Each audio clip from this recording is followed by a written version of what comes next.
ये जो 2B category है, क्या ये सिर्फ मुसलमानों के लिए है क्या? खास तौर पर मुसलमान ही इसमें है क्या 2B कैटेगरी में, जिनके लिए 4% आरक्षण किया गया? और क्या सिर्फ ये सारे मुसलमानों को मिलेगा या उनकी पिछड़ी जातियों को मिल रहा है? पहली चीज तो मैं पूरी जिम्मेवारी से कहता हूं कि जो लोग भी इसको धर्म के आधार पर आरक्षण कह रहे हैं वो देशद्रोही हैं। वो ऐसे देशद्रोही हैं जो भारत को बांटना चाहते हैं, जिसमें भारतीय जनता पार्टी के कुछ बेरोजगार लोग शामिल हैं और पूरी तरीके से शामिल हैं। इनके मंत्री संतरी और क्या नाम इनके जोशी जी या फलाने जी, प्रेम भाई को तो वही कहा जाए, क्या नाम वही बोल रहे हैं जो इनको कहा जाता है। ये भी असलियत में सच ये भी जानते हैं कि धर्म के आधार पर कोई आरक्षण ना दुनिया में कोई, मतलब हिंदुस्तान में कोई था ना है ना कोई होगा, क्योंकि हमारे संविधान में धर्म के आधार पर आरक्षण का वही नहीं। सामाजिक पिछड़ेपन के हिसाब से ओबीसी की कैटेगरी में जो मुसलमानों की जातियां शामिल हैं उनको यह आरक्षण दिया जाएगा। धर्म के आधार पर कोई सी आरक्षण का ना तो प्रावधान था, ना है, ना रहेगा। धर्म के आधार पर आरक्षण का प्रावधान तो भारतीय जनता पार्टी करना चाहती है मनुस्मृति लागू करके।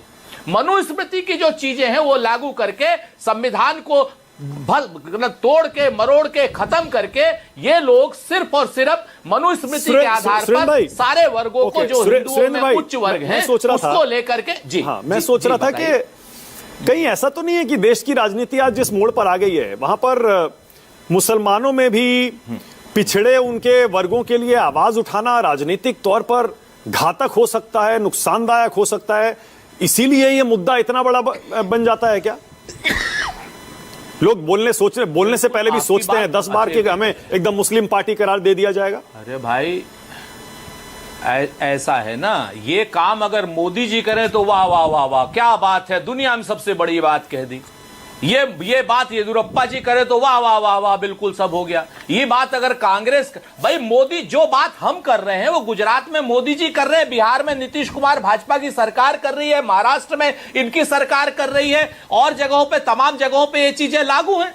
आप काहे को, मैंने फिर से आपसे कहा कि ये धर्म के आधार पर नहीं, मुसलमान मत कहिए आप। अगर आप मुसलमान कह रहे हैं इस बात को, मुसलमान के कुछ जो वर्ग है जो पिछड़े हैं, जिनको ओबीसी ठीक है, ओके, संविधान के ठीक है, ओके, मैं समझ गया, आप समझिए। और कहते हैं ना, सुन लीजिए सर, कहते हैं ना कि रिश्तों के दलदल से हम कैसे निकलेंगे, और हर साजिश के पीछे भाजपा वाले निकलेंगे। ये नरेंद्र मोदी जी वाली भाजपा है, ये खुद करते हैं। और मैं फिर से कहता हूं कि धर्म के आधार पर नहीं है, सामाजिक पिछड़ेपन के आधार पर है। सुरेंद्र राजपूत एक सेकंड रुकिएगा, ठीक है, अब रुकिएगा, अब एक सेकंड रुकिएगा। प्रेम भाई सही तो है, सुनिए, एक मिनट प्रेम भाई, एक सेकंड, प्रेम शुक्ला जी, एक नहीं जो, अरे रुकिए ना, आप बोलिएगा, आप बोलिएगा, समझ लीजिए, आप बोलिएगा। मैं थोड़ा सा ये बता दूं आपको, जो मैंने पहले भी पूछा था, केंद्र सरकार की जो रिजर्वेशन पॉलिसी है उसमें भी 36 जातियां हैं मुसलमानों की जो ओबीसी के तहत आती हैं, उनको आरक्षण मिलता ही है।